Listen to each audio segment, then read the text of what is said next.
Alrighty, it is 3 o'clock. We're going to go ahead and get started. Hello, everyone. Welcome to the afternoon session for the Retirement 101 Rules Around the Pension. My name is Yvonne Downs. I am SJ Sarah's Communications Officer. With me today, I have Melinda de Oliveira, the Retirement Services Manager. We're going to kind of tag team this session, and we're going to be talking about some of the topics today that we are getting a lot of questions about, that people are asking questions that may either not pertain to SJ Sarah, or they have some limitations and rules that you should be aware of. And then once we get to the end for Q&A, Melinda's going to take over and answer any questions you might have. With that being said, I'm going to go ahead and just get started here. So just a few rules. Oh, wait, I'm not even, am I sharing? Yeah, I am. Okay. Ooh, I scared myself for a second. So just some housekeeping rules. At the very bottom of the Zoom call, there is a little button that says Q&A. It looks like a little speech bubble with a question mark in the middle. That is where you are going to type any questions that you have, and Melinda is going to take over at the end and answer those questions live. Please keep in mind that we are answering questions at the end. So my recommendation is to hold off on asking a question until I'll give you a cue. I'll say this is a good time to ask questions, and you can put the questions in the Q&A box.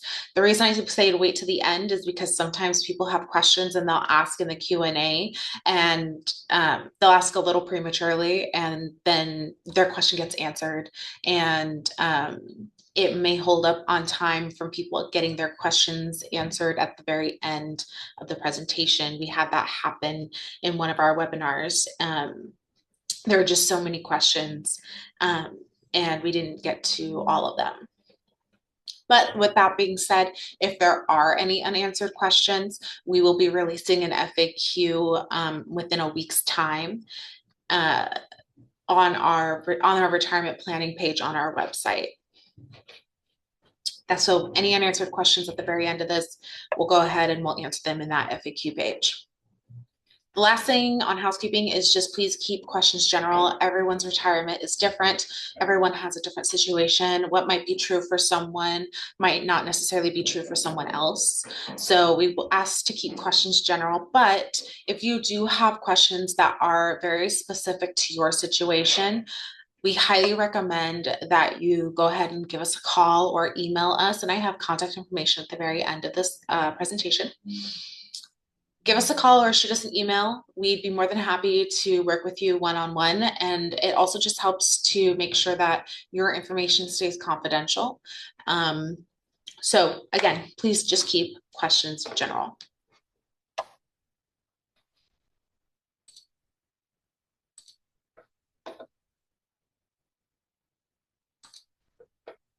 The last thing that I'm going to just quickly talk about, because I talked about it in the first session, is if you have a question that maybe does not pertain to the topics in which we are discussing today, again, you can search on our website or go ahead and shoot us an email, and we'd be happy to answer any question that you might have that is outside the scope of these topics today.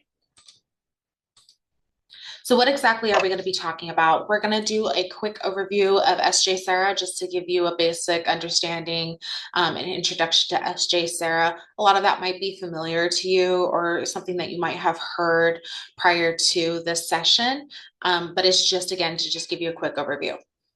And then we'll dive into 3 topics that we are getting common questions about, that there are some rules that and limitations that apply to these topics. So with that, let's just do a quick overview. So like I said, this is probably very familiar to some of you. So SJ Sarah, we are your dedicated partner delivering retirement services with care. We provide a lifetime monetary pension benefit for public employees of San Joaquin County in their retirement. Basically, we are here for you. We are your partner when it comes to this thing. We are here to provide any questions that you might have and make this process as seamlessly as possible for you and better to understand. So that way, when you do get to retirement, you're able to make smart financial decisions and make them confidently. We are public employees ourselves. So, what's interesting about our agency is that we are serving public employees.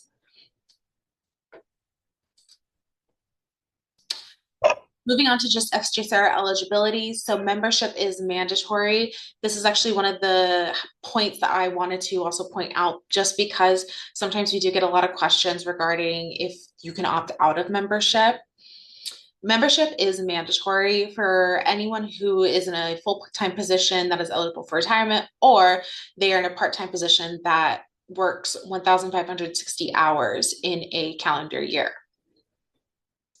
There are a few exceptions to this, to membership, with the exceptions of 60 plus. So if you are 60 years old and you come into membership, you do have the option to opt out, as well as elected officials. Any elected official, they can come in, they're not automatically a member of SGSera, but they can opt into membership. So those are just the few exceptions that we have in terms of membership being mandatory. All right, so now we're going to jump into the rules to common questions that we get, and we're going to start off with contributions.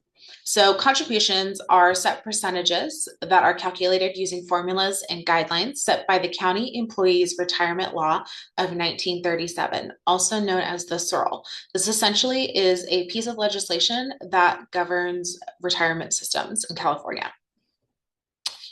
And contribution rates are calculated every year and they do change periodically. And there are some differences between tier ones and tier twos. So just a quick rundown, tier ones are members who came into membership prior to January 1st, 2013. And then for our tier two members and tier 2B members, they are members that came in on or after January 1st, 2013. So just keep that in mind, whether you're a tier one or tier two, because there are differences when it comes to contributions and contribution rates. So for tier one members, your contribution rate is determined by what age you entered into membership. What that means is that someone who came in at age 21 to membership has a different contribution rate than someone who came in at age 50 into membership. This is different from tier two because tier two members' contribution rates are essentially a flat rate across the multiple ages. So someone who came in at age 21 has the exact same contribution rate as someone that came into membership at age 50. This is because tier two members follow the Public Employees Pension Reform Act of 2013, which is also known as PEPRA, and tier one members follow the traditional SERL requirements. So with that piece of backstory, let's talk a little bit about some of the rules revolving around contributions.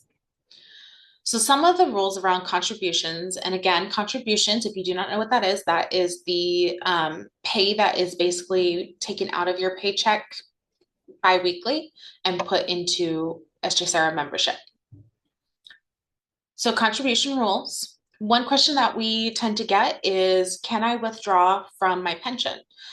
Whether it's I'm, having financial struggles, or I have something that I want to maybe put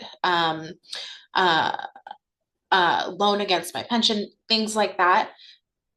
You can't. That is one of the things about a pension, is that you cannot withdraw from a pension unless you are retiring or you are separating from membership. Another question that we get is, can I contribute more? And the reason we say you cannot, so you can't contribute more to an SGSera pension. I'll be clear about that. Just in an SGSera pension, you cannot contribute more because those rates are set by law.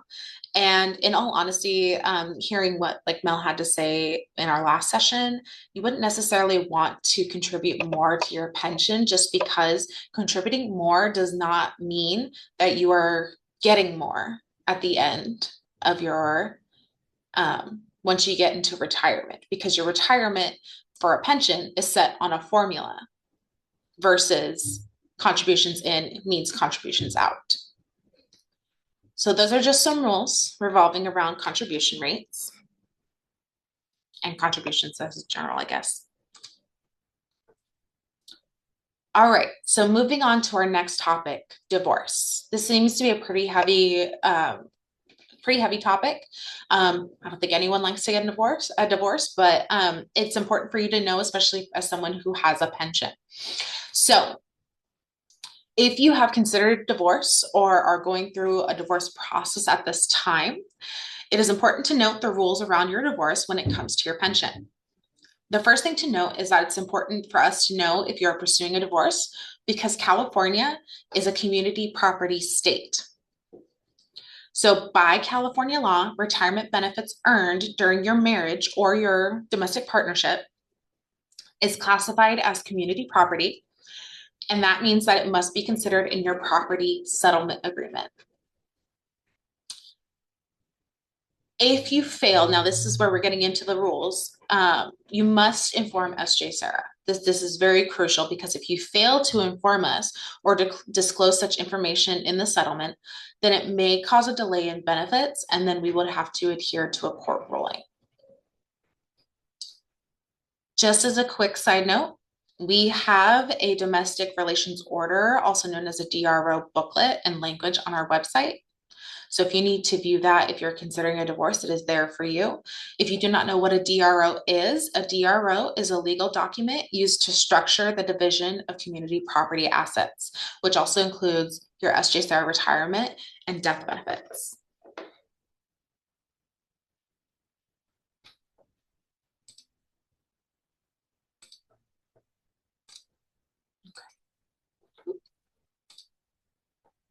Okay, so that was divorce. So we've talked about contributions, we've talked about the rules around divorce.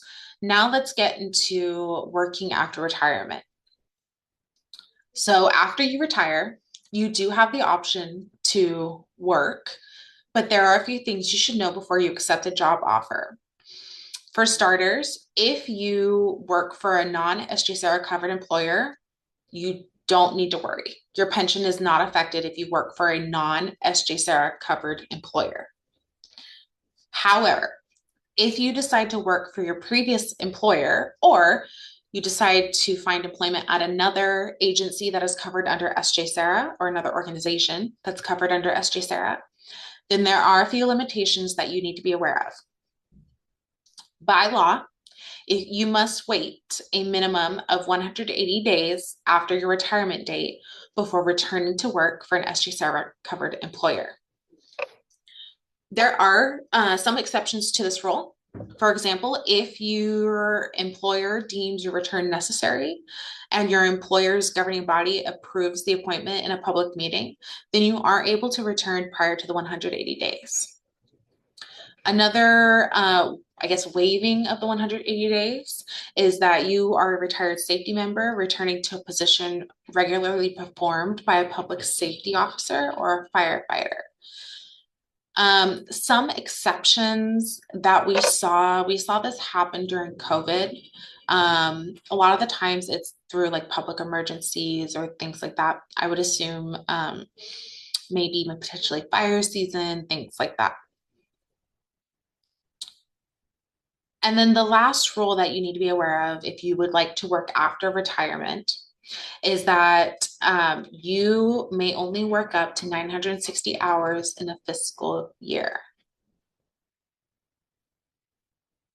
If you do not adhere to these rules, there could also be a disruption in benefits as well.